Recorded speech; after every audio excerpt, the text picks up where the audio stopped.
not just, as you said, the living art part was so true because, I know my generation was kind of chaotic and it was like there was tons and tons of experimentation, but I don't think he ever stops doing that.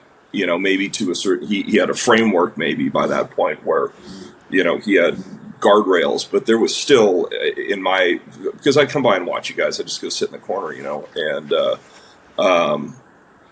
he would still, you could see him like, he's having a problem with this, or they're not doing this exact, so what do I got to do? Right. And then he would try to explain it differently, or he'd show something differently. And then if not, and I went through this too, where I'd show up in the next day and there'd be some new training tool that he stayed up and made because he wanted to solve the problem, right? He wanted to solve that problem. And so you would show up in a day and this guy sat up the whole night making something, coming up with something, and then making it to help you learn just one thing, right? Just one thing.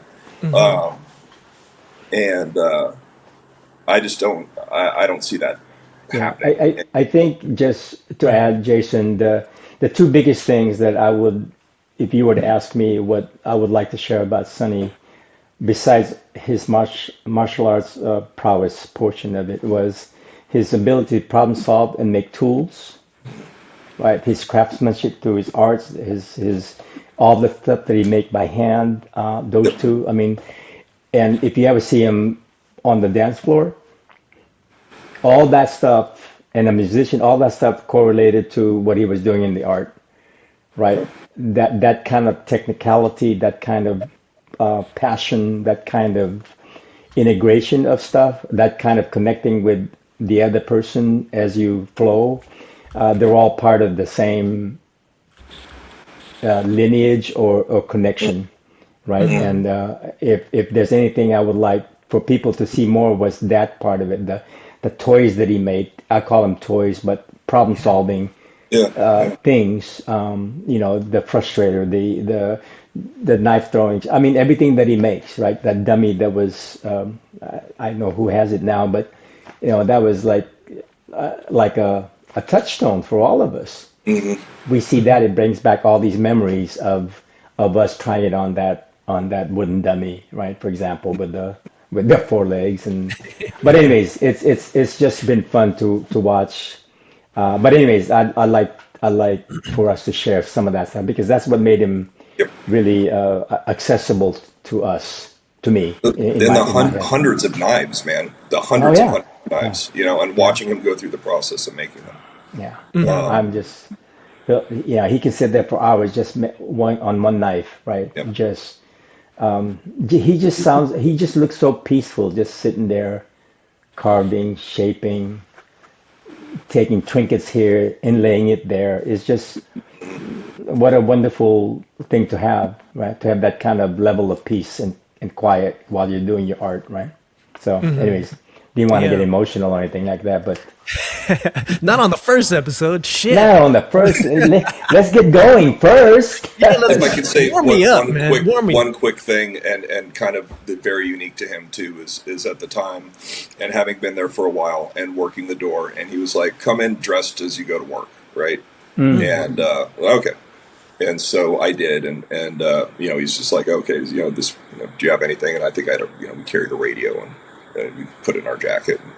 And sometimes, some places, like I had a mag light, so we trained a lot with mag lights. But the one thing is like, well, what if you can't, because there are places you couldn't visibly have anything on you at all. And he was like, well, you still need something, and like, sure. And so he was like, looked at I think it was a dynamite pocket on the Carhartt or whatever, the long thin one. And so we measured it. And then the next time I came back, and he made me I think it was the first thing he made me, was a blackjack basically, but it was a lug nut at the end. It was filled with lead with like a wire, like a spring underneath it, attached to it, and then overlaid with hose. And then shrink tube over the whole thing, so it was all black, and he even had like a little black end cap that he put on before he did the shrink trap, so it was all black. Wow. I still have it somewhere, but yeah, it was just this little sap that was about this big that just had the lug nut with lead in the end, And then we trained with that a lot too, because it was so short, like it's that long, right? That's so cool. Yeah, and that's I think in so many ways is such an expression of like what he would do for folks, and how he would approach things. And like, speaking of, I think you said tailor made at some point or off the shelf, and that's definitely tailor made training. Yeah. So. Yeah, absolutely. Yeah, man, I love it. There's just so much more to talk about. I mean, what's the saying? Is necessity breeds invention or something like that? Innovation or something. Yep. It's so much like that. But it sounds like Sonny was really a problem solver, and he was really relished in the idea of like, how do I solve this problem? And I think that translated into his fighting and his martial art. But also, I think like all true artists and creatives, that one silo of their discipline or craft isn't the only isolated thing. They do other things that help inform the other thing, just like dance informs his movement, and craft informs the martial art. And so I think everything is kind of just all integrated in that sense when you're creative like that, and who's so innovative. And so so much to talk about. So much to talk about. Yeah, in that sense, he was a very tailor-made kind of person, and everyone came into him for different specific fighting arts reasons. And so